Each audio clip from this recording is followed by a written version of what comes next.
اغلب الناس بتحب قصب السكر او عصير القصب. ويا سلام بقى لو انت لسه مخلص تمرين او مخلص شغل والدنيا حر، هيبقى اكتر حاجه نفسك تشربها هي عصير القصب.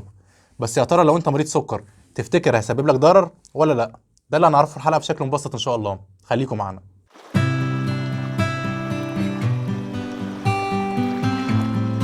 في البدايه عايزين نعرف ان عصير القصب مش عباره عن سكر بس، ولكن هو فيه معادن وعناصر غذائيه كتيره جدا. فهو بيتكون من 70% ميه و15% سكر و15% الياف.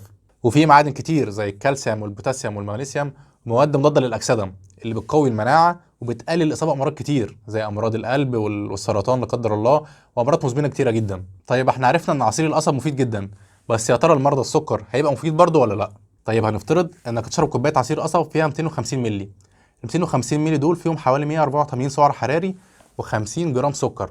هتقول لي ايه 50 جرام سكر؟ دي كميه كبيره جدا، ومستوى السكر في الدم بتاعها هيزيد. بس انا مش عايزك تقلق، علشان في حاجه اسمها جلايسيميك اندكس. دي بنقيس بيها الحاجه اللي تشربها او تاكلها هتزود ولا هتقلل نسبه السكر في الدم عندك، وهو عباره عن مقياس من 0 ل 100. وبالنسبه لعصير القصب الجلايسيميك اندكس بتاعه من 30 ل 40، ودي نسبه كويسه، علشان لو كانت النسبه اكتر من 70 يبقى الحاجه دي هتزود من مستوى السكر في الدم عندك. لو اقل من 55 يبقى الحاجه دي امنه.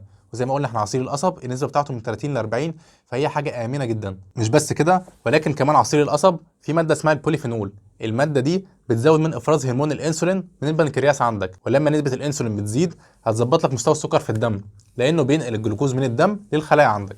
يبقى كده من الاخر عصير القصب امن جدا على مرضى السكر، بس برضه تشرب كميه معقوله. ما تشربش مثلا لتر عصير قصب وتقول لي كده كميه امنه.